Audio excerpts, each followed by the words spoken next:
कभी भी अभक्ष पदार्थ ना खाना, जिसे शास्त्र निषेध करता है कभी जबान पर नहीं जाना चाहिए। प्याज, लहसुन, मांस, मदिरा, नाना प्रकार के सब नहीं पाना चाहिए। एक बोले दीक्षा लिए थे कि पत्नी तो दीक्षा नहीं ले, पर वो प्याज लहसुन बना के खाती हो, कहती हम कोई गुरु मंत्र थोड़ी लिए, अब हम क्या करें, फिर खाना ही पड़ता है। कैसे खाना पड़ता है? वो अपनी निष्ठा पे, तुम अपनी निष्ठा पे नहीं आ सकते। अपनी निष्ठा पे आना पड़ेगा, या वो बदले या तो तुम बदलो। तुम कंठी तिलक लेकर बदल गए कि तुम प्याज लहसुन खा रहे हो, पत्नी खा रही इसलिए नहीं भाई। दोनों हैं, एक ही जगह भोजन बनना है तो एक को तो सुधरना पड़ेगा। या तो फिर आप अपने लिए रोटी ले लीजिए और नमक से पा लीजिए। जय दिन आप नमक रोटी पाएंगे तय दिन उसका हृदय जलेगा और उसको सुधरना पड़ेगा, प्याज लहसुन छोड़ना पड़ेगा। लेकिन जो गुरुमंत्र लेकर के अभक्ष पदार्थ खाता है वो अपवित्र बुद्धि हो जाती, भ्रष्ट बुद्धि हो जाती। इसलिए बहुत सावधान। हमने कई बार प्रार्थना की कि प्याज लहसुन तमोगुणी है, वो भजन में बहुत बाधक है, इसलिए उसको कदापि नहीं पाना चाहिए। अभक्ष परिहारस्य, बासी भोजन, दूषित भोजन, ये अभक्ष जो पदार्थ बताया गया है उसे नहीं पाना चाहिए। दुर्गुण रहित प्राणियों का संसर्ग नहीं करना चाहिए। पवित्रता का मतलब केवल स्नान ही कर लेना नहीं है। अभक्ष पदार्थ नहीं खाना और कुसंग नहीं करना, कुसंग भी अपवित्रता है। और स्वधर्म में दृढ़ रहना, इसी को पवित्रता कहते हैं। पवित्र भोजन पाना, सत्संग करना और स्वधर्म में दृढ़ रहना सच्ची पवित्रता इसे कहते हैं। शरीरम पीड्यते येन शुशुभे नापि कर्मणा अत्यंतम तन्न कर्तव्य मनायासा च उच्यते। जो श्रेष्ठ भागवतिक कर्म के लिए अत्यंत कष्ट सहता है उसको अनायास तपस्या कहते हैं। भारी से भारी कष्ट को सहने के लिए तैयार रहे। बुखार है लेकिन हमें सत्संग में जाना है, शरीर पीड़ा में है लेकिन हमारी दिनचर्या है, हम प्रभु के दर्शन करेंगे जाके, हम सत्संग सुनेंगे जाके, हम अपने प्रभु की सेवा करेंगे, ऐसी होनी चाहिए। अनायास जो भगवत कृपा से तुम्हारे जीवन की पूर्ति के लिए आ जाए। प्रयास, विरक्त को प्रयास नहीं करना चाहिए, विरक्त को व्यापार नहीं करना चाहिए। विरक्त जो चाहे अनायासम। शरीरम पीड्यते येन शुशुभे नापि कर्मणा अत्यंतम तन्न कर्तव्य मनायासा च उच्यते। किसी भी तरह विरक्त भाव वाले को, गृहस्थ को मेहनत करके कमा के अपने पर शरीर का पोषण, और विरक्त को अनायासम आकाश वृत्ति या मधुकर वृत्ति, ऐसे भाव से व्यापार आदि करके बुद्धि भ्रष्ट हो जाएगी, हरि और गुरु से विपरीत बुद्धि चली जाएगी। अरे भाई तुम कितना कमा सकते हो? देनहार कोई और है, देत रहते दिन रैन, लोग भरम मुंह पे करे तासो नीचे नयन। अरे वो लक्ष्मीपति जैसे, अरे जो चाहिए नहीं हो हमारे को क्या, हम तो हमें प्रभु चाहिए, फिर कैसे? बहुत सावधान, बहुत सावधान। कभी कभी गुरुजन संकोच करते हैं तो इशारा उनका समझना चाहिए, और जब वो प्रकट कह दे तो भूल जाओ। अगर कदम उसी मार्ग पर रखोगे तो बहुत दूर निकल जाओगे, बहुत फिसल जाओगे। अनंत जन्मों के बाद अवसर मिला है माया से मुक्त होने के लिए। प्रशस्ताचरणम नित्य म प्रशस्ति विसर्जनम एतद्य मंगलम प्रोक्तम मुनिभिस्तत्वदर्शिभी। सदैव गुरुदेव के उपदेश और शास्त्र सम्मत कर्म करना चाहिए, कोई भी अशुभ कर्म नहीं करना चाहिए। तत्वदर्शी मुनियों द्वारा बताए हुए मार्ग से सदैव मंगल होता है, इसे मंगल कहते हैं। स्तोकादपि प्रदातव्य मदीने नान्तरात्मना अहन्यानि यत्किंच कार्पण्यम ही तत् स्मृतम। अगर थोड़ी वस्तु मिली तो प्रसन्न रहो, अधिक मिली है तो प्रसन्न रहो। किसी भी स्थिति में असंतुष्ट मत रहो। प्रसन्नता ही सबसे बड़ी उपलब्धि है। संतुष्टायन केनवा, हर स्थिति में प्रसन्न रहना सीखो। मंगलम और अकार्पण्यम और अस्पृहा यथालाभे न संतोषा कर्तव्यो हृथ वस्तुना परस्याचिंतयित्वार्थम सा स्पृहा परिकीर्तिता। कभी दूसरे से इच्छा मत करो, कभी दूसरे के वैभव की याचना मत करो। जब प्रभु को आपको देना होगा तो बिना मांगे दे देंगे। संतोष धन धारण करो, अस्पृहा। ये जिसमें होते हैं उसे भगवत प्राप्ति होती है। पहला है दया, दूसरा है क्षमा, फिर तीसरा है अनुसूया, चौथा है शौच पवित्रता, फिर अनायास जीवन की पूर्ति, और मंगल कार्पण्य और स्पृहा रहे। ये दीनता नहीं होनी चाहिए भोगों के लिए, किसी से इच्छा नहीं होनी, और निरंतर भगवत चिंतन। अब कह रहे हैं कि ये 10 बातें भगवत मार्ग के पथिक को त्याग देनी चाहिए। पर द्रव्येष्वभिध्यानम, दूसरे के धन का अपहरण करने की वृत्ति, चाहे विरक्त हो चाहे गृहस्थ हो। पर द्रव्येष्वभिध्यानम मनसा निष्ठ चिंतनम, जो मन से भी दूसरे के धन का चिंतन करने लगता है तो खुद उसका अनिष्ट शुरू हो जाता है। शास्त्र की बात मान लो, जिम हरि शरण न एको बाधा, सुखी मीन जहां नीर अगाधा। तुम भगवान से विमुख होकर जीत पाओगे। पर द्रव्येष्वभिध्यानम, ये मायावी लोग मिल जाते हैं। अगर धन का चिंतन करोगे मिल जाएंगे। बहुत बहुत मारा घूम रहा है रुपया। रुपया के लिए भगवत मार्ग, चाहे गृहस्थ हो चाहे विरक्त, रुपया कोई भगवत प्राप्ति नहीं कराता, केवल भोग देता है। तो भगवान जैसे रखें वैसे धर्म पूर्वक चलो, अन्याय पूर्वक या चिंतन पूर्वक नहीं। चिंतन नहीं धन का, चिंतन हरि का। मनसानिष्ट चिंतनम, चिंतन करोगे तुम्हारा अनिष्ट कर देगा रुपया। ये संसारी पुरुष नहीं समझ, रात दिन उसी के चिंतन करते हैं, तभी डिप्रेशन में पहुंच जाते हैं। नाना प्रकार की कुभावनाएं प्रकट होने लगती है। जिसको इस जन्म में परमानंद की अनुभूति करनी है उसको सावधान। पारुष्य अनृतम चैव पैशून्यम चापि सर्वशा। अगर परलोक की प्राप्ति करनी, परम धाम जाना है, तो आप चुगली करना, निंदा करना, दूसरे की बातें करना छोड़ दो। दूसरे के धन का चिंतन, अपहरण करना छोड़ दो। मिथ्या भाषण, परनिंदा और असंबद्ध प्रलाप ये साधक में नहीं होना चाहिए। असंबद्ध प्रलाप, चुगली, निंदा ये जबान में नहीं होना चाहिए। और कह रहे हैं अदत्तानाम उपादानम हिंसा चैवा विधानता परदारोप सेवा चा शारीरम त्रिविधम स्मृतम। बिना किसी के दिए हुए किसी वस्तु का स्पर्श मत करो। देने पर भी तब देखो कि तुम्हारे योग्य है कि नहीं। और परदार रति, चूंकि ये गृहस्थ या विरक्त कोई भी भगवत प्राप्ति के लिए चले, उसके लिए किसी भी परदार रति, दूसरे की स्त्री के प्रति तनिक भी लगाव नहीं होना चाहिए काम भाव का। अगर काम भाव का जरा भी लगाव है तो तुम्हारा पतन हो जाएगा। बहुत एक विचित्र समय कलिकाल का प्रभाव चल रहा है, इस पर दृष्टि ही नहीं जा रही। ये जो व्यभिचार प्रवृत्ति है इसको एक मनोरंजन मान लिया गया है, इसको एक खिलवाड़ मान लिया, इसे एक सीमा में रखा गया है। एक सीमा में रखा, पाणी ग्रहण संस्कार कर स्वीकार करके फिर धर्म पूर्वक चलो, वैराग्य हो जाएगा। अधर्म पूर्वक चलोगे आसक्त हो जाओगे। परदार रति ये नरक प्राप्ति का हेतु है। इसलिए उपासक जो भगवत प्राप्ति करना चाहता है अशुभ कर्मों से बचे, परदार रति से बचे। किसी भी तरह से जो अपवित्र वस्तु दी जाए उसको स्पर्श न करे। हमारे लिए क्या पवित्र है? विरक्त के लिए हम भगवत मार्ग के पथिक हैं, जितना हमें चाहिए उतना मांग लेंगे। जो नहीं चाहिए वो हमारे लिए सब अपवित्र, हमें नहीं चाहिए, नहीं चाहिए। और गृहस्थ के लिए धर्म पूर्वक कमाई हुई वस्तु किसी के दान दक्षिणा या किसी का यह ऐसा स्वीकार न करे, बहुत हानिकारक होता है। दोषै प्रयुक्ता शरीरेण प्रवर्तमानो हिंसास्ते प्रसिद्धो मैथुनान्याचरति। जो दोषों को स्वीकार करके इस मार्ग में चलता बहुत बुरी तरह चारों खाना चित्त गिरता है परमार्थ में। कई तरह के मैथुन होते हैं, उन मैथुनों से बचे। अष्ट मैथुनों का वर्णन आया है। ये कुकर्म आचरण करने वाला कभी भगवत प्राप्ति के मार्ग में अग्रसर ही नहीं हो सकता। इसलिए शास्त्र है बहुत सावधानी से। गृहस्थ हो चाहे विरक्त, अगर शुद्ध सच्चिदानंद का आनंद लेना चाहते हो, दुखों से अपने आप को बचाना चाहते हो, तो हर प्रकार के मैथुनों से बचने की चेष्टा करें। पर पीड़यन, दूसरे को कभी दुख ना दे। मिथ्या भाषण, कशोर भाषण, ये सब कुकर्म के अंतर्गत ही आता है। परद्रोह, अन्याय पूर्वक परद्रव्य ग्रहण नास्तिकता पैदा कर देता है। परद्रव्य अन्याय पूर्वक ये नास्तिकता पैदा कर देता है, भगवान से बिल्कुल विमुख कर देता है। भगवान छूट गए तो सब मिला मिलाया, सब प्राण छूटने के बाद कुछ नहीं तुम्हारे पास। भगवान है तो सब कुछ है, नास्तिकता ना आने पावे। परद्रव्य ग्रहण से अन्याय पूर्वक, न्याय कहते हैं जो धर्म शास्त्र आज्ञा करते हैं, अन्याय पूर्वक धन ग्रहण करना ये नास्तिकता पैदा कर देता है। नास्तिकता क्यों आई है? क्योंकि पापाचरण है, तभी नास्तिकता आती है। उपासक को सावधानी पूर्वक दुष्संग से बचना चाहिए। दुष्संग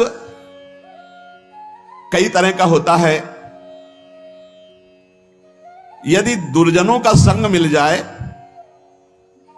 तो जैसे 10 वर्ष सत्संग करने से आप उज्जवल हुए, तो 10 दिन का दुर्जन का संग आपको नष्ट कर देगा। तो कहते दुर्जनस्य ही संगेन सुजनोपि विनश्यति प्रसन्नम जलमित्याहु। कर्दमयी कलुषीकृतम।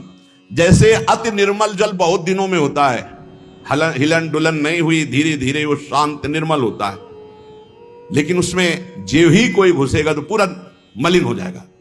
ऐसे ही मन को निर्मल करने में बहुत समय लगता है, लेकिन दुर्जन का संग चरित्र दूषित करके हृदय को मलिन कर देने में बिल्कुल देर नहीं लगती।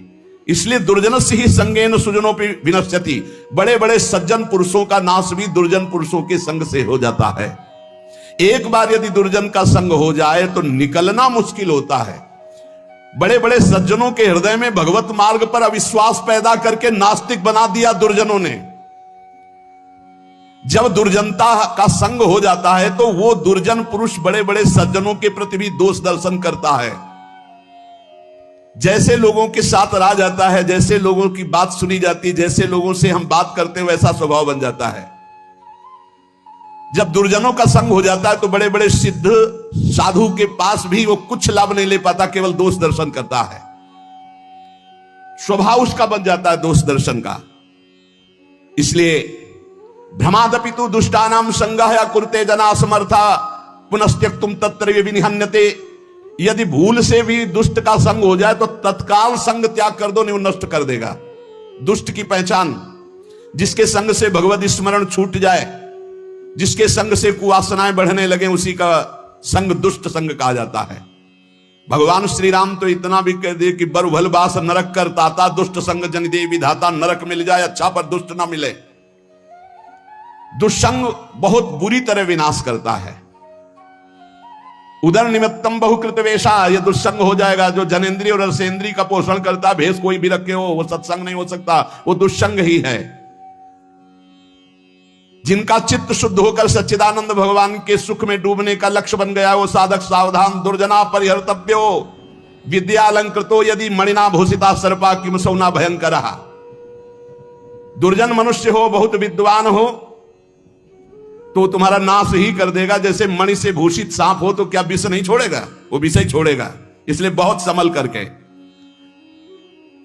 सद्भिरासीत सततम सद्भि कुर्वीत संगीतम सद्भिर विवादम मैत्रीम च ना सद्भि किंचिदाचरेत। संत पुरुषों के साथ रहो, संत पुरुषों का संग करो, उनसे विवाद मत करो, जैसा वो कह रहे हैं वैसे करो। सज्जन पुरुषों के संग से तुम्हारे हृदय में सज्जनता आएगी, और दुर्जनों का संपर्क तुम्हारे हृदय में अश्रद्धा पैदा कर देगा। कैसा? अब जिस संत से मिलोगे तुम्हारे अंदर अश्रद्धा है तो तुम वहां दोष दर्शन करोगे। महापुरुषों के समीप रहते हुए भी तुम कुछ नहीं प्राप्त कर पाओगे।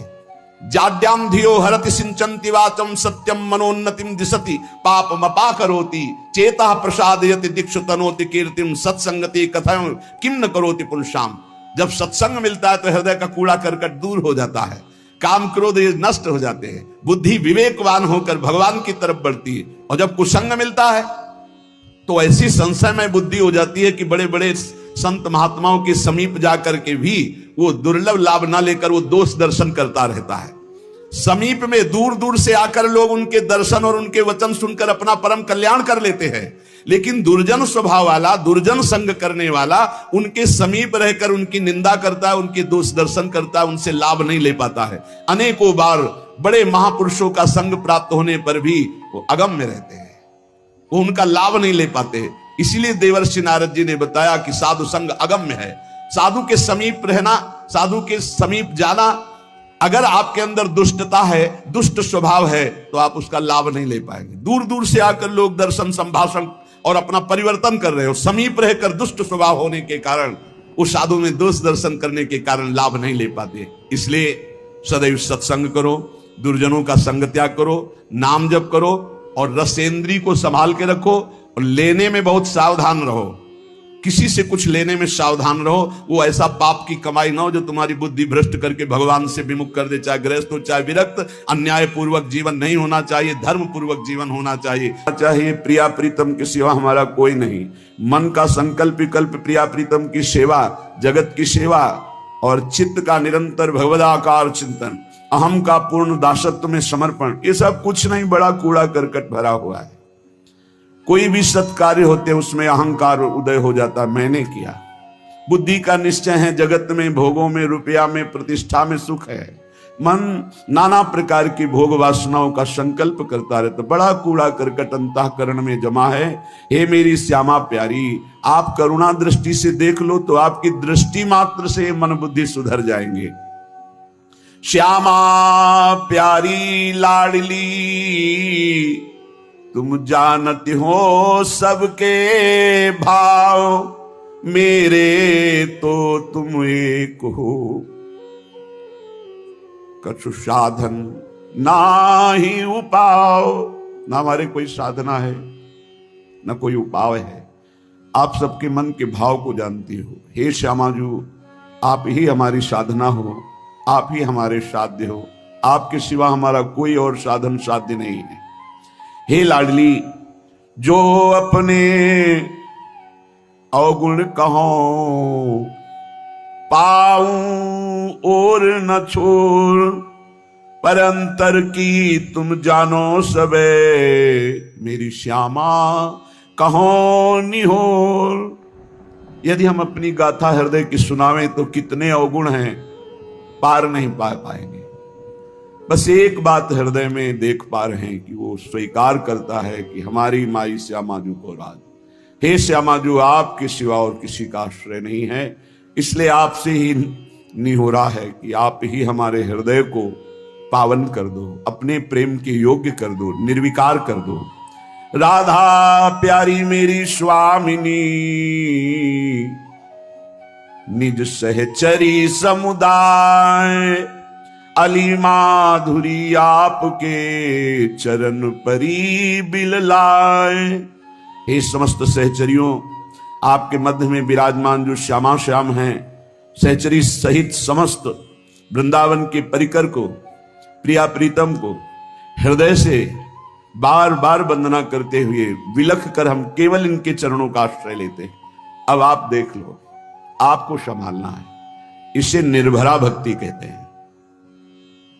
पूर्ण रूप से अपने इष्ट के भरोसे में हो जाना। जब अपनी तरफ दृष्टि जाए तो अति दैन्य और दोष युक्त, और जब इष्ट की तरफ दृष्टि जाए तो अत्यंत गर्व और आनंद में। तो हम अपनी तरफ दृष्टि करके अपने इष्ट को बता रहे हैं कि हमारे में ये सब दोष है, हमारे में ऐसा कोई गुण नहीं कि हम आपको प्रसन्न कर पावे। इसलिए हे लाडली, हे लालजू, आप कृपा करो और अपने योग्य हमारे हृदय को बना लो, क्योंकि बनावटी प्रभु को पसंद नहीं। निर्मल जन मन सो मोहि पावा, मोहि कपट छल छिद्र न भावा। मुझे कोई कपट छल दोष विचार ये प्राप्त नहीं कर सकते हैं। मुझे प्राप्त कर सकता है निर्मल मन, और हमारा मन मलिन है। तो हम आपसे निवेदन करते हैं, हे प्रभु, आप अपने योग्य बना लीजिए इस मन को। मेरे में सामर्थ्य नहीं कि मैं आपके योग्य मन को बना करके आपकी प्राप्ति कर पाऊं। अगर हम करोड़ों कल्पों तक साधना करें तो भी आपके योग्य नहीं बन पाएंगे। और अगर आप पल पाओ, पल के चौथाई हिस्से में चाहें तो मेरा मन आपके योग्य हो सकता है। इसलिए हम पूर्ण रूप से अजात पक्षायु मातरम खगा, जैसे बिना पंख निकला हुआ चिड़िया का बच्चा कुछ नहीं कर सकता, केवल माँ की बाट जो होता है, बस ऐसे हे मेरी श्यामाजू, हमारे में कोई साधन नहीं, बस आपकी कृपा की बाट जो रहा हूं। इसे पूर्ण आत्मसमर्पण, निर्भर शरणागति भक्ति कहते हैं। और ये अमोघ है।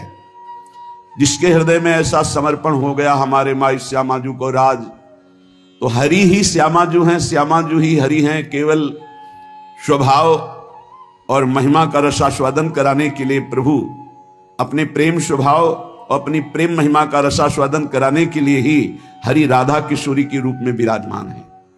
और प्रेम का कैसे रसास्वादन किया जाता है, कितनी दैन्यता, तो राधा किशोरी ही हरि के रूप में विराजमान है। हरि ही राधा किशोरी है, राधा किशोरी ही हरि है, किंचन मात्र इनमें भेद नहीं है। देखो यद्यप सकल लोक चूड़ामणि, यद्यपि हरि अनंत ब्रह्मांडों के स्वामी, पर दीनपन को मानत, दैन्य होकर कैसे प्रेम का रसास्वादन करते हैं। तो प्रेम का रसास्वादन कैसे किया जाता है, हरि रूप। और प्रेम का प्रभाव और प्रेम का स्वभाव श्री राधा किशोरी रूप। हमारा हो भाग्य, पता नहीं कौन सा अवगुण देख के रीझ गए प्रभु। गुण तो है ही नहीं कि ऐसी महामहिम महामाधुर्य रस करुणा समुद्र श्री लाडली जी के चरणों की शरणागति मिली। और हमें ये गर्व से कहने का साहस हुआ हम श्री जी के हैं, हम लाडली जी के हैं। ये अनन्यता हृदय में आ गई तो सर्वस्व की प्राप्ति हो जाएगी। देख लेना, मेरे प्रभु अनन्यता देखते हैं, और जितने दिव्य सद्गुण प्रभु को रिझाने की वृत्तियां, वो सब इसी अनन्यता से जागृत हो जाती हैं। जब हम शरीर के अनन्य होते हैं तो सारे दोष जागृत हो जाते हैं, और जब हम प्रियालाल के अनन्य होते हैं तो सारी दैवी संपदा जागृत हो जाती है। इसमें साधन बल नहीं, इसमें अनन्यता, इसमें प्रियता, इसमें ममता, और वो ममता, प्रियता, अनन्यता धाम प्रदान करता है। जब हम धाम के आश्रित होते हैं तो रजरानी की कृपा और रसिकों की कृपा मिलती है। जो श्री जी के अनन्य हैं, उन्हीं की कृपा से हमारे हृदय में यत् किंचित अनन्यता जागृत होती है। अनन्यता ही साधना की परम सिद्धि है। अनन्यता ही परमार्थ की वो सुदृढ़ भूमि है जिसपे दिव्य लीलाओं का रसास्वादन होता है। अनन्यता ही जीवन मुक्तता है, अन्य ही जीवन बंधन है। वो धन्य है जो अपने इष्ट के गुरुदेव के अनन्य हो गए, जिनके हृदय में ऐसी दृढ़ता आ गई कि बने तो रघुबर ते बने, बिगड़े तो भरपूर, तुलसी औरन ते बने, ता बनबे पे धूर। ये अनन्यता, हमारे इष्ट हमें जैसे रखे हम राजी हैं। हम राजी हैं जिसमें हमारे इष्ट राजी हैं। इष्ट जैसा जैसा विधान करते हैं, चाहे वो दुखद हो चाहे सुखद हो, हम कभी कोई प्रश्न उनसे नहीं करेंगे और हम प्रसन्न रहेंगे उनके विधान को मानकर। ये अनन्य भक्त की हृदय की स्थिति होती है। श्रीपाद प्रबोधानंद जी महाराज श्री वृंदावन धाम के अनन्य महापुरुष हैं, जिनको तत्वबोध है और प्रियालाल के प्रेम में उन्मत्त रहते हैं। वो कहते हैं, कलिंद सुतयायुतम प्रणय माधुरी धारया, प्रबद्ध सुख चंद्रिका जलधि फुल्लवल्ली द्रुमम, कपोत शुक शारिका पिक मयूर कालंकृतम, भ्रमद भ्रमर झंकृतम जयति धाम वृंदावनम। प्रेम रस की धारा यहां बहती रहती है वृंदावन में। अब निज धर्म आपनो कहत, तहां नित्य वृंदावन रहत, बहत प्रेम सागर जहां। बोले प्रणय माधुरी की रसधारा यहां प्रवाहित होती है। जैसे समुद्र के तट पर रहने वाले को शंका बनी रहती है, कभी भी ज्वार भाटा आए और तटस्थ भूमि को तोड़ करके वो डुबो दे, ऐसे ही वृंदावन में है। ये बहता हुआ प्रेम समुद्र है, बहता हुआ, इसकी तरंगे हैं, इसकी लहर है, इसकी धारा है। यहां की लताएं, खगमृग, पशु पंछी, यहां के रसिक महात्मा, ये जब बाढ़ आएगी, किसी भी रसिक महापुरुष का सानिध्य मिला और उसकी करुणा बरस गई तो प्रेम में डूबी जाओगे। यहां पक्का प्रेम में डूब जाओगे, अंतिम क्षण तक डूब जाओगे। अगर अभी कुछ नहीं बन पा रहा और आप धाम के आमरण व्रतधारी हैं कि मेरा शरीर छूटे तो वृंदावन में छूटे, तो अंतिम समय तक किसी न किसी सखी की नजर पड़ेगी और आपको प्रियालाल के प्रेम में डुबो देगी, क्योंकि करुणा का मूर्तिमान स्वरूप सहचर्या है। इसलिए ये धाम प्रेम धाम कहा गया है। यहां प्रेम समुद्र बहता हुआ है। यद्यपि समुद्र स्थिर होता है, पर यहां कह रहे बहुत प्रेम सागर जहां, क्योंकि प्रेम स्थिर नहीं है, प्रतिक्षण वर्धमानम है, बढ़ता ही रहता है। प्रेम जैसे चंद्र कला बढ़ता है, पर चंद्रमा में पूर्णिमा होती, प्रेम में कभी पूर्णिमा नहीं होती, सदैव बढ़ता रहता है, नवम नवम नवम प्रतिक्षण वर्धमानम। इसलिए बहता हुआ प्रेम समुद्र वृंदावन धाम है, और इसकी तरंगे हैं यहाँ की लता, रजरानी, खगमृग, पशु पंछी और यहाँ के रसिक जन। किसी की भी कृपा हो जाए, यहाँ के एक पक्षी की कृपा हो जाए तो आप प्रेम में डूब जाएंगे। यहाँ एक लता की कृपा हो जाए, यहाँ किसी रसिक की कृपा हो जाए, तो जो प्रेम बड़ी बड़ी साधनाओं से भी सुलभ नहीं है, अत्यंत दुर्लभ, वो प्रेम प्रकाशित हो जाए। प्रेम मेरी प्रियाजू, मेरे लालजू, और उनका चिंतन करते हुए अश्रु प्रवाकर हृदय में ऐसी पीड़ा हो रही, हाय कब मिलेंगे। जो मेरे हैं अनंत जन्मों से बिछड़े, दरस बिन दुखन लागे नैन, भारी विकलता, अनंत जन्मों के पाप संस्कार भस्म हो गए, कर्म बंधन छिन्न भिन्न हो गए, और वो भगवत स्वरूप होकर प्रियालाल की दिव्य लीला में प्रवेश पा गया। ये प्रणय रस धारा है सीधाम वृंदावन, और बहुत करुणा करके दुरंत मोह का नाश करने वाली श्री यमुना जी इस श्रृंगार रस धारा मानो द्रवित होकर प्रवाहित हो रही हूं।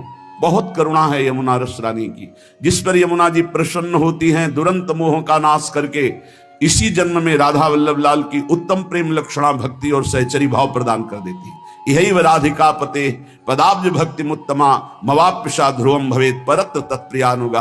आप मलिन दृष्टि मत रखें यमुना जी में कि ये गिर रहा है वो गिर नहीं। जैसे अग्नि भगवान सब कुछ जलाकर अपना स्वरूप दे देते हैं, ऐसे यमुना जी सबको अपना स्वरूप प्रदान कर देती हैं। परम पावन यमुना जी को कभी कोई अपवित्र कर ही नहीं सकता, किसी की सामर्थ्य नहीं है। यमुना जी साक्षात करुणा बपू हैं, हमारी लाडली जी की प्रिय सहचरी हैं, और मोह का नाश होना बड़ा कठिन है, सो यमुना जी नाश कर देती है।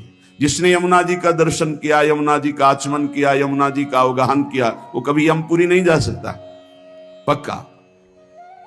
जो यमुना जी की थोड़ी भी भक्ति कर ली है तो यमुना के भक्ति मात्र से उनके परम भ्राता श्री जो यमराज जी हैं वो अपने दूतों को आदेश करते हैं, कभी भी जिसके मुख से यमुना निकला है, आचमन किया है, अवगाहन किया है, बैठकर समीप कुछ नाम जप के कभी मत जाना, उनकी तरफ देखना भी मत। ऐसी यमुना जी जहां प्रवाहित हो रही परेश वर्ण रूपिणी भगवान श्री कृष्ण की श्री अंग की जैसी कांति, जैसे झलमल झलमल श्याम वर्ण यमुना, बड़ी दिव्य है यमुना जी। अपनी तो नेत्र प्राकृतिक है इसलिए देख नहीं पा रहे, जब त्रिगुणातीत कृपा होगी श्री जी की और त्रिगुणातीत वृत्ति जागृत होगी तब आप इन यमुना जी को देखेंगे। बड़ी दिव्य है, जिनमें स्वर्ण कमल, नील कमल, पीत कमल, अरुण वर्ण के कमल, विविध प्रकार के कमल खिले हुए हैं, भौरे गुंजार कर रहे हैं। समीप में ही कुंज में अद्भुत अद्भुत लताएं फूली हुई झूम रही हैं, और कपोत सुख शारिका पिक मयूर कालंकृतम, कपोत शुक शारिका कोकिला मोर ऐसे गुंजार कर रहे हैं, ऐसे मानो प्रियाजू का यश गा रहे, पर हम उनकी वाणी समझ नहीं सकते। ऐसा लगता है कि ये शोरगुल कर रहे हैं, नहीं, वो राधा यशो मुखर मत खगावली की। यहां के जितने पक्षी हैं सब श्री जी का नाम, श्री जी का जस गान कर रहे हैं। कृष्ण प्रेम रसम सदा रसयते वृंदावनांतर्गतम, जो वृंदावन के अंतर्गत अपने जीवन को समर्पित कर दिया है, पक्का श्री कृष्ण प्रेम में डूबेगा, डूबेगा, पक्का डूबेगा। जब वृंदावन में आए और बिहारी जी की कृपा से राधा वल्लभ जी गए, जब राधा वल्लभ जी के दर्शन किए तो ऐसा लगा जैसे बहुत पहले से हम इनसे परिचित हैं। श्री कृष्ण प्रेम रसम सदा रसयते वृंदावनांतर्गतम, वृंदावन में यदि अपने जीवन को समर्पित कर दिया जाए, चाहे आश्रय भाव से या वास भाव से, अरे बहुत मानो कृपा ही कृपा उदय हुई है वृंदावन के रूप में। आप लोग बाहरी दृष्टि से देखेंगे तो आपको दोष दर्शन भी दिखाई दे सकता है, लेकिन आपसे सत्य कहते हैं, कभी कभी एकांत में जब वृंदावन की कृपा उदय होती तो सिर्फ रोना आता है कि कोई ऐसे सद्गुण नहीं, कोई ऐसी बात नहीं जिससे हमारी प्रियाजू ने हमें रीच कर वृंदावन का अखंड वास दे दिया। हमें अपने महल में, हम कहां वास कर रहे हैं, वृंदावन वासी हैं, प्रिया प्रीतम के चरण चिन्हों में वास कर रहे हैं, परम पावन रज में वास कर रहे हैं, हम धाम वासी हैं। कहां नारकी जन्म, कहां नारकी योनियों में भटकने वाला जीव, और कहां परम पावन महामहिम शिव शनकादि द्वारा बंदित रज में वास करने का सौभाग्य। श्री कृष्ण प्रेम रसम सदा रसयते वृंदावनांतर्गतम, श्री प्रिया और कृष्ण लाल, प्रिया लाल के प्रेम रस से डुबो देने वाला ये वृंदावन है, जिसने वृंदावन का आश्रय लिया, वृंदावन का वास स्वीकार किया। आप केवल अपराध मत कीजिए, जो साधन पद्धति बताई गई उससे समय काटिए, परम लाभ तो कृपा से हो जाएगा। आपका प्रयत्न केवल अपराध रहित होने के लिए, आपसे असाधन ना बने, इसलिए काम तो सब कृपा से हो जाएगा। चेता स्थाणु चरिष्णु चिदघनम मोह रूपम तवापी दृशम, यहां अगर पक्षी भी कोई बाहर से उड़कर आकर वास करता है तो वो भगवत स्वरूप हो जाता है, चिदघन स्वरूपम। तो वो पक्षी क्या साधना करता है, केवल आश्रित हो गया वृंदावन के। ऐसे ही आप भी आश्रित हो जाएं तो कह रहे चिदघन रूपम तवापी दृशम, तुम भी वही चिदानंद रूप हो जाओगे यदि वृंदावन का आश्रय ले लिया, वृंदावन का वास स्वीकार कर लिया, वृंदावन का चिंतन करते हो, वृंदावन की महिमा सुनते हो, तो धाम आपको चिदघन रूप प्रदान करेगा। चेता स्थाणु चरिष्णु, यहां के चैतन्य और जड़ सब चिदानंद रूप हो जाएंगे। अभी हैं आप देख नहीं पा रहे, लेकिन अंततो गत्वा आप भी चिदानंद रूप हो जाएंगे यदि वृंदावन का आश्रय और वास स्वीकार किया। एवं चे नहीं भाति तद गुरु मुखान श्रुत्वा सदा चिंतय। यहां वृंदावन में सदगुरु का वर्ण करो तो तुम भी ब्रजवासी हो जाओगे। दीक्षा में नया जन्म माना जाता है। एक होता है बिंदु से जन्म लेना, जो पिता और माता के संयोग से, और एक होता है नाद से जन्म होना, जो गुरुदेव मंत्र नाद हमारे कान में करते हैं, उससे हमारा नया जन्म होता है। और ये नया जन्म ब्रजवासी माना जाएगा, वृंदावन वासी माना जाएगा। एवं चे नहीं भाति तद गुरु मुखात श्रुत्वा सदा चिंतये। श्री सदगुरुदेव का वर्ण करके, श्री सदगुरुदेव के मुख से जो तुम्हें साधन मिला है, नाम मिला है, उपासना मिली है, तो कह रहे सदा चिंतय, उसी का सदा चिंतन करो। गुरुमुख से निकले हुए नाम और मंत्र की बड़ी अपार महिमा है। जो वृंदावन में सदगुरु का वर्ण कर लेता है वो ब्रजवासी ही माना जाता है। उसका जन्म ब्रज में हुआ। कौन सा जन्म? बोले दीक्षा जन्म, नाद जन्म। इस जन्म की बहुत बड़ी महिमा है। जैसे अभी आपने आज दीक्षा ली, तो दीक्षा लेते ही पूर्व के सारे जो आपके अपराध पाप है वो भस्म हो जाएंगे। अब सावधान हो जाओ कि अब नहीं करेंगे। अगर ऐसा नियम ले लिया, पक्का विश्वास कर लिया और गुरुमुख से निकले हुए साधना का सांगोपांग अनुष्ठान करो, इसी जन्म में भगवत प्राप्ति हो जाएगी। सदगुरु के मुख से जो उपदेश हुए सदा चिंतय, उनका चिंतन करो। नाम का, मंत्र का, मार्ग का, जो प्रियालाल के प्रेम मार्ग का उपदेश हुआ। और कह रहे प्रारब्धांत मिहा वसाति सहसा स्वादिश्य से स्वम रसम। प्रारब्ध के अनुसार शरीर में जो दुख सुख आ जाए उसे भोग लो, उसे मिटाने की कोशिश मत करो। क्या होगा? बोले आपके हृदय में सहसा एक दिन देख लेना प्रियालाल प्रकाशित हो जाएंगे और आप उस आस्वादन से, प्रेम आस्वादन से उन्मत्त हो जाएंगे। क्या करें? कह रहे हैं कि जो वृंदावन का आश्रय लेता है, वास स्वीकार कर लेता है, वो श्री कृष्ण के प्रेम रस में निश्चित डूब जाता है। कैसे? बोले वृंदावन में सदगुरु का वर्ण करो, उनके द्वारा निकली हुई उपासना पद्धति जो श्रीमुख से है उसका अनुष्ठान करो, उनके बताए हुए मार्ग पर चलो, नाम मंत्र जो उन्होंने दिया उसका सदा चिंतन करो, और प्रारब्ध के अनुसार जो दुख सुख आ जाए उसे भोग लो। यहां ये नहीं कह रहे कि उसे मिटाने की चेष्टा करो, उसे भोग लो। तो क्या होगा? तुम भगवत प्राप्त हो जाओगे। ये सिद्धांत है। इसीलिए संत महात्मा बड़े बड़े आप देखो जो दिव्य हुए, उन्होंने अपने प्रारब्ध को नहीं मिटाया, दूसरों के प्रारब्ध को स्वयं लेकर भोग लिया। अपने प्रारब्ध को तो भोगा ही, औरों के भी प्रारब्ध को भोग लिया कि ये भजन करने में कमजोर हैं, प्रारब्ध आएगा इनको छीण कर देगा, चलो तुम आगे बढ़ो, हमें तो कोई फर्क नहीं पड़ता। प्रारब्ध को अपने ऊपर ले लिया। उसे श्री जी सहसा हृदय में प्रकाशित होकर प्रेम रस में डुबो देती है। ये धाम की कृपा, धाम में गुरु बनाने की कृपा, गुरु के मुख से निकले हुए नाम मंत्र का निरंतर चिंतन करने की कृपा से प्रियालाल का सहसा, सहसा माने कभी भी अचानक हृदय में प्रकाश हुआ और आप डूब गए। वो जब आप समर्पण हो, आपका पूर्णता होता है, तब ये स्थिति आती है। अचानक खड़े हैं या बैठे हैं या क्रियारत है, एकदम वृत्ति गोल, एकदम वृत्ति समाहित हो गई, एकदम डूब गई। क्या कहना है, क्या करना है, कुछ सुधी नहीं। मात्र एक सामने प्रियालाल, उनकी दिव्य माधुरी, दिव्य लीला, सच्ची मानिए निहाल हो जाओगे। बस एक जीवन का खेल है। जितना तुम्हारा जीवन बचा है उसे प्रियालाल के चरणों में समर्पित कर दे। संत वाणी, महापुरुषों के वचन हमको सदैव अध्यात्म मार्ग के बाधाओं से बचाते हैं और अध्यात्म मार्ग में पुष्ट करते हैं। यहां कह रहे हैं जो साधक भगवान के मार्ग में चल रहे हैं उनके लिए सावधानी की बातें हैं। बहुत सावधान होकर सुने और इनसे बचें। जो उपासक इन बातों से नहीं बचता वो अपने लक्ष्य से भ्रष्ट हो जाता है। इसलिए बहुत काम की बात है। पहला है, किसी भी सभा समिति संगोष्ठी में शामिल ना होना जहां एक दूसरे की कटाक्ष हो रही हो, जहां एक दूसरे की निंदा की जा रही हो, जहां ये सब नहीं, इसमें नहीं फंसना। साधक को नहीं फंसना। भगवत प्राप्ति करने वाले साधक को सबसे पहले बचना है। आज आना, वहां सभा है, आज वहां समिति है, वहां ऐसा संगोष्ठी है, इस विषय की चर्चा है, नहीं। सत्संग, एकांत सेवन, भगवत सेवा, सत्संग, इष्ट मिले और मन मिले, मिले भजन रस रीति, तहां निसंग कोहे मिलिए, तासों कीजिए प्रीति। कभी नहीं गए। कई तरह की हानियां हो जाती है, साधक बहिर्मुख हो जाता है। इसलिए साधक को कभी सभा में, समिति में, ऐसी जगह नहीं जाना चाहिए। मना कर रहे हैं।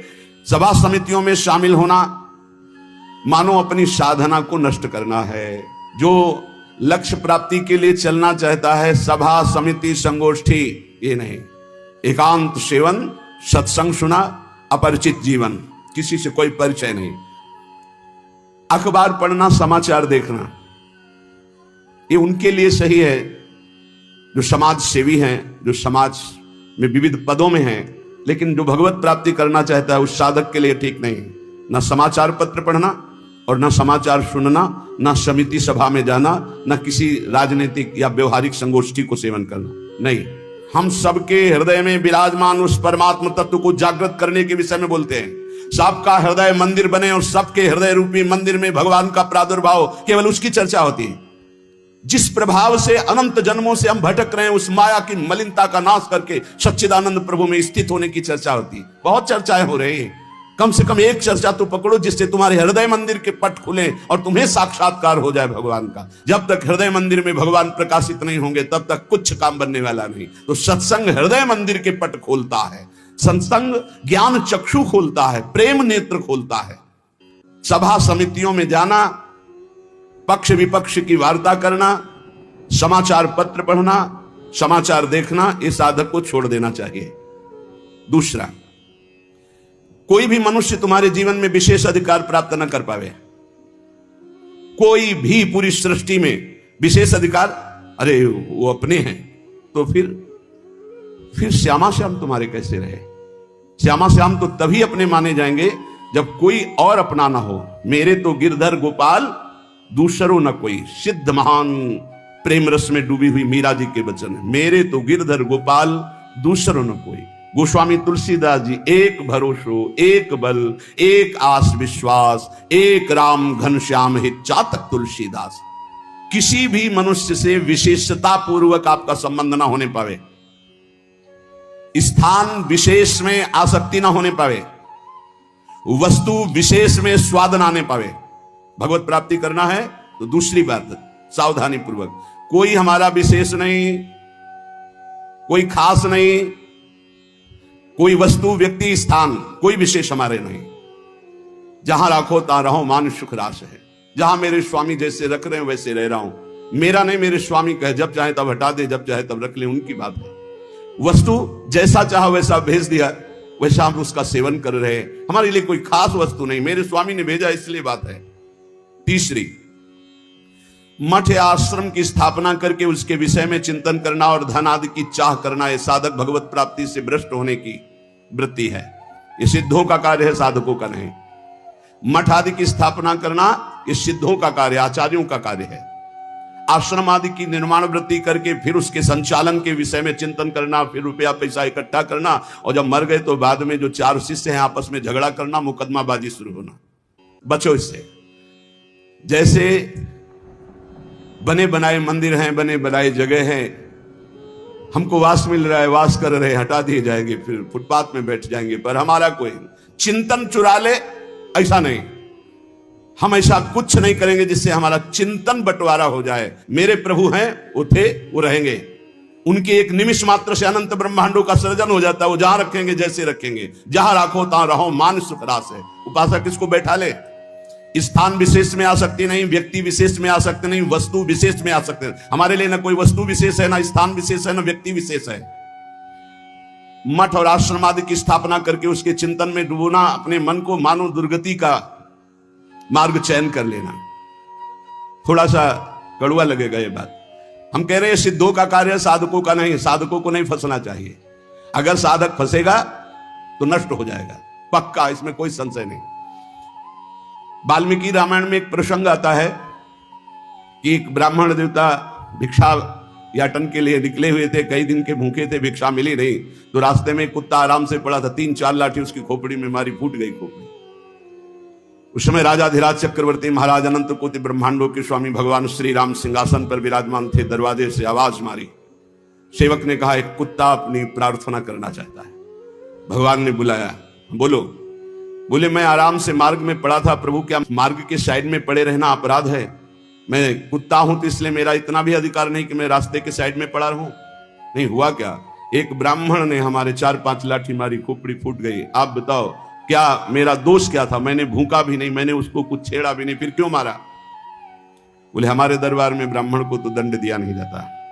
हाँ आप आए हो इसलिए बुलाते हैं उनको और प्रार्थना करेंगे कि ऐसा क्यों किया। बुलाए गए, भगवान आदर किए उन्हें और कहा आपने ऐसी त्रुटि क्यों की, क्यों मारा इसको? बोले 3-4 दिन से भिक्षा नहीं मिल रही थी, आराम से सो रहा था, मैं भूखा टहल रहा हूं, गुस्सा ही हमने मार दिया। अपराध है आपका। हाँ है। कुत्ते से कहा कि मैं तो दंड नहीं दे सकता क्योंकि हमारे दरबार में ब्रह्म ऋषि को दंड नहीं दिया जाता, आप दंड निर्धारित कीजिए, क्या दंड दिया जाए? उनका कलिंजर पर्वत का इनको महंत बना दिया जाए। तो ये दंड है पुरस्कार, जिसको मांगने से भी भिक्षा नहीं मिलती वो कलिंजर पर्वत के बहुत बड़े आश्रम का महंत बन जाएगा आगे चलकर, तो ये तो पुरस्कार मिला, ये तो दंड थोड़ी। बोले नहीं प्रभु, मैं मानते ही हूं, पूर्व का मैं मानते ही हूं, जो कुत्ता बना हूं, ये जब कुत्ता बनेगा ना तब इसको समझ में आएगा, सीधे कुत्ता ना कह करके इसको हमने।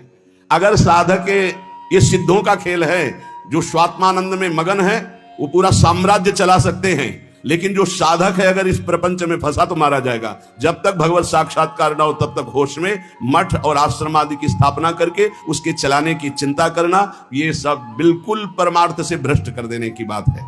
चौथा, साधन में आलस्य, प्रमाद अपनी दिनचर्या में कभी नहीं होना चाहिए। गुरु प्रसाद से अभी तक, अब आगे भगवान जाने, अगर 102 बुखार भी है और हमारा नियम है 12:30 बजे 1 बजे जगना, तो जगना है, जगना। पैदल आते थे, अब ठीक उसी समय राउंड लगा के अपनी दिनचर्या है, अपनी दिनचर्या में 1 मिनट का फर्क नहीं। अब तो आराम से सो सकते हैं, नहीं आराम कहां, जब तक शरीर में श्वास है आराम नहीं। इसको ऐसे रगड़ा जाता है जैसे कंजूस मालिक नौकर से, ऐसे इस शरीर का प्रयोग किया जाता है। एक एक श्वास बचा बचा के भगवान के चरणों में, और खूब मेहनत कराओ इससे। ये किस काम में आएगा? खा खा के अगर वजन बढ़ा रहे हो तो लकड़ी का वजन बढ़ेगा, फूंक दिया जाएगा शरीर, और किस काम में आएगा? ना उठने में सुविधा, ना दिनचर्या में सुविधा। जब शरीर बढ़ जाता है ना, अरे थोड़ा कम खाओ, खूब इसको व्यायाम प्राणायाम, अपनी दिनचर्या मेहनत करो, खूब नाम जप करो, भजन करो, इसके लिए मिला है। बोले साधन में आलस्य नहीं होना चाहिए, अपनी दिनचर्या में प्रमाद नहीं होना चाहिए। किसी भी साधक, दिनचर्या में प्रमाद का मतलब है अपने जीवन को नष्ट करना। ये नींद अच्छा है या राधा राधा रटना अच्छा है? हम कहते थोड़ा सो लो। नींद में केवल सुख जो मिलता है वो 5-6 घंटे संसार का चिंतन छूट गया, इस बात का है। तो तुम बैठे बैठे जागृत में यदि ऐसा अभ्यास बना लो, उसे समाधि कहते हैं। न जागृत है, न स्वप्न है, न सुषुप्ति है, भगवदाकार वृत्ति है। इसी के लिए तो हमारा मानव जीवन हुआ है। साधक अपनी साधना में प्रमाद न करे। कभी 3 बजे, कभी 4 बजे, कभी 5:30 बजे, कभी 2 बजे, ऐसी दिनचर्या नहीं। एक राइट दिनचर्या, 2, 4, 5 मिनट की बात अलग, पूरे जीवन आजीवन एक दिनचर्या चलनी चाहिए साधक की। फिर कर लेंगे प्रमाद, दीर्घ सूत्रता, ये नहीं होना चाहिए। 11 माला कहा है, आज 5 माला हुए, कोई कल 11 और 6, फिर कल जब 11 और 6 पूर्ति कर रहे तो 6वें पूरे, 11 फिर आगे कर, धीरे धीरे नियम ही खत्म हो गया, खत्म। हम कभी इस बात से राजी ना हो कि हमारा मन भजन के लिए आगे टालता है। जब हम दीक्षा देते हैं तो इतना जरूर कहते हैं कि 11 माला गुरु मंत्र के अधिक जपो तुम्हारे सौभाग्य का विषय पर। हमारा नियम 11 कम से कम प्रारंभिक स्थिति में, 12 पद कम से कम चतुरासी जी के पूरी पाठ कर जाओ, तुम्हारे अहो भाग्य धन्य भाग। रो रो कर जब नाम पुकारते हैं तब कृपा होती है। पता नहीं कौन सी परिस्थिति ऐसा आ जाए कि लाद कर तुम्हें धाम से बाहर फेंक दिया जाए। हाँ, कोई रोग हो सकता है, कोई घटना घट सकती है, इसलिए सावधान। प्रमाद स्थिति नहीं, दीर्घ सूत्रता नहीं, अपने दिनचर्या में कोई फर्क नहीं पड़ना चाहिए। जिसकी दिनचर्या ठीक नहीं है, पूज्य सदगुरुदेव भगवान के वचन, साधु की पहचान उसकी दिनचर्या से होती है। जिसकी दिनचर्या राइट टाइम फिक्स चलती है, साधुता ठीक चल रही है। अगर दिनचर्या में व्यवधान, तो तुम्हारे जीवन में व्यवधान है, हटा दो, अपनी दिनचर्या में आओ। दिनचर्या ठीक होनी चाहिए। गुरुजनों के वचनों में, शास्त्र के वचनों में अविश्वास, अश्रद्धा या उपदेश दिए हुए कार्य के लिए निश्चय की कमी। आपको ऐसा करना है, हाँ हाँ कर लेंगे, नहीं वही करना है जो आज्ञा हो गई, बस सब बात बन जाएगी। 5वां, कोई तुमसे विजय प्राप्त करने आया है शास्त्रार्थ के लिए, पहले ही हाथ जोड़कर हार जाओ। अगर भगवत प्राप्ति करनी, परास्त करने की कोशिश मत करो। 6वां, अपने को संत मानना और दूसरों को दोष दर्शन करना, यह साधक का नाश कर देने वाला होता है। अपने को संत मानना, दूसरों को असंत मानना, मतलब पतन का रास्ता निश्चित कर लिया। आचार्य चरण कह रहे, क्वा हम तुच्छा परम अधमा प्राण हो गर्ह कर्मा, कहा मैं तुच्छ अधम अपराध करने वाला। अपने को असंत और दूसरों को संत माने। सातवां, दूसरों के दोष देखना और उनको प्रकाशित कर देना, यह केवल गुरु की वृत्ति में होना चाहिए। वो अपने शिष्यों के दोष देखकर उसे प्रकाशित करके नष्ट कर दे। बकाया साधक को ये कभी वृत्ति नहीं रखनी चाहिए कि दूसरों के दोष देखकर और उनको प्रकट करना, चुगली करना। अगर साधक किसी के दोष देखता है तो उसी के सामने उसको फटकारे, तब तो मित्र माना जाएगा। और उसके चले जाने के बाद यदि पीछे चर्चा करता है तो उसे निंदा करते हैं, निंदा करने से पाप लगेगा। तुम्हारे अंदर वही दोष बहुतायत मात्रा में जागृत हो जाएगा। शब्द याद कर लो। अगर किसी के प्रति तुम्हारा दोष दर्शन है तो उसी के सामने कहो उससे, ए भाई, हमने सत्संग में सुना है, ये जो तुम्हारी बात है ना, ये ठीक नहीं है, इसको सुधार कर लो। तो निंदा नहीं मानी जाएगी। वो चला गया, इसके बाद आप उसकी चर्चा करते हैं, अब ये पाप होगा। पर निंदा के कीते आवत नहीं कछुआत, मूर्ख पर्वत पाप को ले चल अपने साथ। आठवां, किसी भी मनुष्य का ना शरीर से अपमान, ना वाणी से अपमान और ना मन से उसके नाश का चिंतन। जो तुम्हारा अहित कर रहा है, तुम्हारी निंदा कर रहा है, तुम्हारा अपमान कर रहा है, तो तुम्हें लौट कर अपमान नहीं करना। यह सिद्धांत है भगवत प्राप्ति का। और मन से संकल्प नहीं बनाना कि भोगोगे, क्योंकि तुम भजन करते हो। अगर ऐसा सोचे तो वो भोगेगा जरूर, लेकिन तुम्हारा भजन भगवत प्राप्ति के योग्य नहीं रह जाएगा। नवा, पर चर्चा, बैठकर सदैव दूसरे के विषय की चर्चा। ये साधकों में कुछ दोष होते हैं, इसलिए इसका सुधार करना चाहिए। पर चर्चा, पर निंदा से साधक को बहुत बचना है। ये जबान बहुत दुष्ट है, इसको रोको, वाणी को रोको। वाणी एक अमोल है, जो कोई बोले जान, हे तराजू तौल के तब मुख बाहर आन। और 10वां, सीरियल, नाटक, सिनेमा, नौटंकी, ये सब साधक नहीं। असत साहित्य नहीं पढ़ना, नहीं देखना, नहीं सुनना, बहुत बड़ा प्रभाव पड़ता है। इससे बहुत बड़ा प्रभाव पड़ता है, बहुत बड़ा प्रभाव पड़ता है। आपको अनजाने में पतन के मार्ग में आपको ले जाएगा। आपको सुनना है सत्संग, तो सुनने वाला यंत्र रखिए। ये सुनने के लिए ये जो टच वाला मोबाइल है, बचो इससे, पक्की बात है। इसको हम बहुत प्रार्थना पूर्वक निवेदन करते हैं कि साधक जो घर से निकला है भगवत प्राप्ति के लिए, टच वाले मोबाइल से बचे। जहां भगवत प्राप्ति की लालसा से आपने वैराग्य लिया, वहां भोगों की लालसा पैदा कर देगा। जहां आप खोले मोबाइल तो आपके ऑप्शन ही ऑप्शन है। और मन कभी भगवत ऑप्शन सुनना चाहे तो बड़ा पवित्र मन होता है। हाँ, ये सांसारिक बात है, इसमें क्या है, अच्छा इसमें क्या है, ढूंढते ढूंढते वहां पहुंच गए जहां नहीं पहुंचना चाहिए, और आपको नष्ट कर देगा। सत्संग सुनना है तो यंत्र रखो सत्संग सुनने का। अगर आपको सही माने में मोबाइल का ही प्रयोग करना है, बहुत जरूरी है, तो हम कहते हैं छोटा वाला मोबाइल रखो। लेकिन नहीं, स्मार्ट, बड़े स्मार्ट बने हो, माया से थोड़ी तुम्हारी स्मार्ट गिरी चलेगी। माया तुमसे ज्यादा स्मार्ट है, उसी स्मार्ट में फंसा देगी। स्मार्ट है तो कहते हैं उसे स्मार्ट मोबाइल कहते। हाँ, तुम्हारी स्मार्ट गिरी नहीं चलेगी माया के आगे। वो एक दृश्य दिखाकर, मछली के मैथुन को देखकर सौभरी महात्मा जल में समाधिस्थ रहते थे, साधना भ्रष्ट हो गई। अजामिल लकड़ी लेने गया था, वैश्यागमन देख करके उसकी बुद्धि भ्रष्ट हो गई, उसी वैश्या में आसक्त हो गई। प्रार्थना है, बहुते बिना मोबाइल के नहीं चलता, तो 1800